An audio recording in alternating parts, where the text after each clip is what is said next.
Welcome back to the deep dive. This is where we take all that research you send us and really break it down into something useful. Today, we're tackling the TJX Companies, Inc. You know, the powerhouse behind TJ Maxx, Marshalls, Home Goods, all those familiar names. And our mission, well, it's pretty straightforward.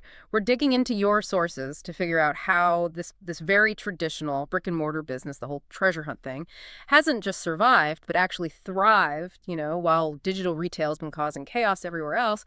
We want to find that secret sauce. And right off the bat, the data throws up a really interesting kind of paradox. TJX is huge, $156.60 billion company.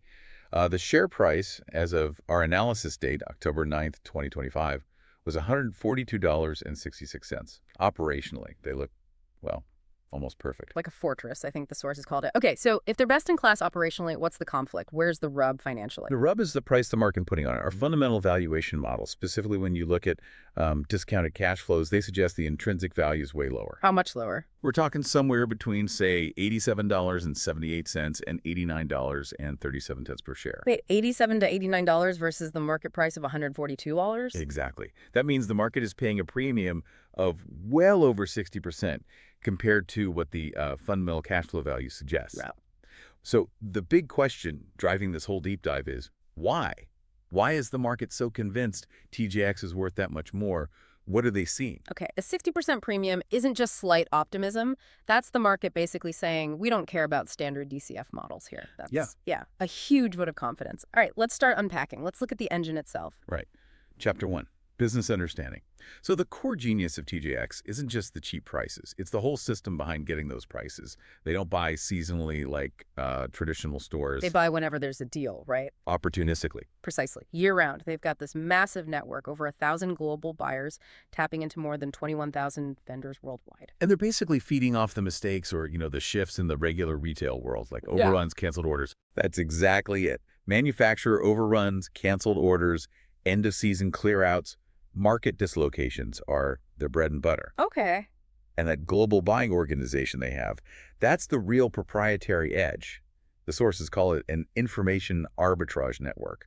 Basically, they know where the good stuff is, the quality discounted inventory faster than anyone else, and they have the cash and the trust built up over decades to just swoop in. So they can react instantly while other retailers are stuck with their seasonal plans. Totally. And then there's the customer side, the treasure hunt. Ah, yes, the thrill of the chase. I think we've all been there. You see something amazing at Marshalls or TJ's, and if you walk away, it's gone forever. Exactly. They design it that way. New stuff hits the floor multiple times a week, but crucially, they don't replenish specific items. That creates urgency, makes you want to pop in often just to see what's new. Discovery is the hook. And looking at the numbers, the U.S. is still the core. Right. Oh, definitely. Fiscal year 2025 numbers show the Marmaxx division, that's TJ Maxx, Marshalls, and Sierra in the U.S., brought in $34.6 billion. That's 61.4% of total revenue. Okay. Home Goods adds another, 16.65%. Right. And then you've got TJX International and Canada making up the rest. It shows their global scale, over 5,100 stores across 9 countries now. So the competitive advantage, the moat, it's the scale, obviously. They're the biggest in off-price globally, 4.2% market share versus Ross at 3.8%. Right, scale matters. But I think the deeper moat is that vendor network. 21,000 relationships built over decades. You just can't replicate that kind of trust and access quickly if you're a new competitor. No way. And here's a fascinating point from the sources. The decline of traditional department stores. It actually helps TJX. How so? Like a virtuous cycle. Exactly. As those legacy stores close or struggle, it creates more excess inventory, more discounted merchandise flooding the market, which means more buying opportunities for TJX. Their competitors' failures literally fuel their supply chain. Wow. Okay, that's a powerful dynamic. Let's shift gears. Chapter 2, management evaluation. All right, what about the leadership? The sources mention high tenure. CEO Ernie Herrmann's been there since, 1989? Yeah, very long tenure across the senior team. That usually signals stability, but you always wonder, does it also mean they might be slow to change in a fast-moving retail world? Fair question. But the evidence? The evidence suggests they're actually quite adaptable when needed. Look at how they handled major crises. Remember the 2007 data breach? Vaguely, yeah. That wasn't good. No, initially it showed some real operational negligence, like outdated Wi-Fi security. But their long-term fix was huge. They were mandated to implement a 20-year, independently audited security program. A tough lesson, but they addressed it structurally. Okay, so they learned from it. Seems so. And then contrast that with the COVID pandemic response. They moved fast, proactively closed stores before mandates, and importantly, paid their associates for the initial 2 weeks. That builds loyalty, I imagine. It likely did. And the payoff. When stores reopened, sales exploded. Revenue surged 51.1% in fiscal 22. Huge pent-up demand, and maybe some goodwill, too. And they're still focused on physical stores, right? Big expansion plans. Very much so. They're planning $2.1 to $2.2 billion in capital expenditures for fiscal 26. A lot of that is aimed at growing the store count from the current 5,000 plus towards a long-term goal of 7,000 stores. They clearly believe in the brick-and-mortar model. And for shareholders. A track record is pretty stellar. $30 billion returned via share buybacks over 27 years. And the dividend? That's impressive. Grown in 28 of the last 29 years. Wow. Yeah, compounding at about 20% annually. That's serious shareholder return. Okay, but you mentioned a key number before, the ultimate proof of quality management. Yes. Return on invested capital, or RIC. That's where you really see the difference between good and great operators. And TJX's number? For fiscal 25, it was a remarkable 23.0%. 23%. Okay, how does that compare? Well, you look at a key competitor like Burlington Stores, their RIC was 8.8%. Big difference. Huge difference. It highlights just how much better TJX is at deploying capitals efficiently. It really underscores that economic moat and suggests this management team knows how to generate value consistently. All right, that leads us nicely into the financials. Chapter 3, financial analysis. So that operational strength definitely flows through to the numbers. Margins are solid. Gross margin was 30.6% in fiscal 25. The trailing 12-month operating margin is around 11.5%. That shows really good cost control. And you mentioned the balance sheet earlier. Fortress-like was the term. What does that mean in practical terms? It means they are incredibly financially sound. Their debt-to-equity ratio is just 0.32. That's very, very conservative. Low debt. Extremely low leverage. Plus, they have more cash on hand, about $4.6 billion, than long-term debt, which is $2.9 billion. So think about it this way. If a major recession hit or a credit crisis unfolded tomorrow, TJX wouldn't just survive, they'd likely thrive. They have the financial muscle to potentially acquire struggling competitors or grab even more inventory deals while others are scrambling for cash. Total financial flexibility. Okay, so operationally excellent, financially rock solid, which brings us right back to that valuation puzzle. The market sees this quality. It absolutely does, and it prices it accordingly, at least on a relative basis. Using a standard metric like the price-to-earnings ratio, TJX trades at about 32 times its trailing earnings. And how does that stack up against peers? It's a definite premium. Ross Stores trades around 24 times earnings, Burlington around 30 times. So the market is clearly saying, we'll pay more for TJX's consistency and quality. But, and here's the big but, when you switch from relative PE ratios to looking at intrinsic value, based on the actual cash the business is expected to generate. That's where the picture gets, let's say, challenging. Again, we have to stress this result from the educational discounted cash flow models we looked at. They estimate the fundamental intrinsic value of somewhere between $87.78 and $89.37 per share. Okay, say $89 compared to the market price of $142. Right. It means the current market price is valuing TJX more than 60% higher than what these fundamental cash flow models suggest it's worth. The models are screaming expensive, but the market, it's ignoring them. So what is the market focusing on to justify paying up so much? Let's dig into that. What's the wider view? Chapter 4, market sentiment.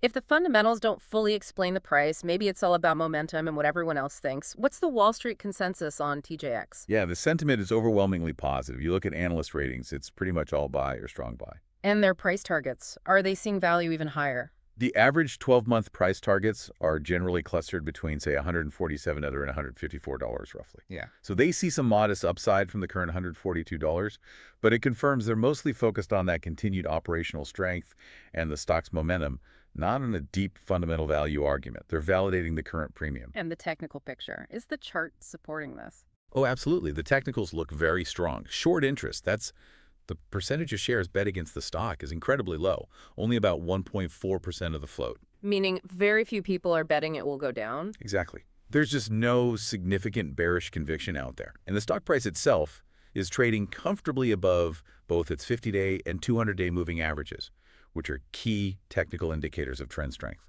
The momentum is clearly bullish. Okay, so analysts are positive, technicals are strong. Who's actually holding the stock? Does that tell us anything?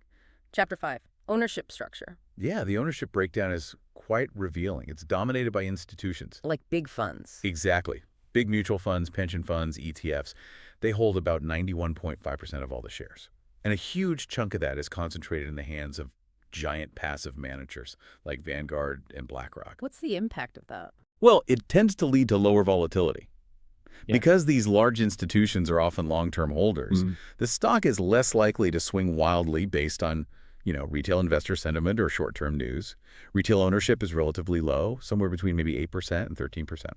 Okay, so it's mostly in stable institutional hands. What about the insiders, the execs, the directors? Are they buying at these levels? That's where it gets interesting. Insider ownership itself is tiny, less than 0.5%.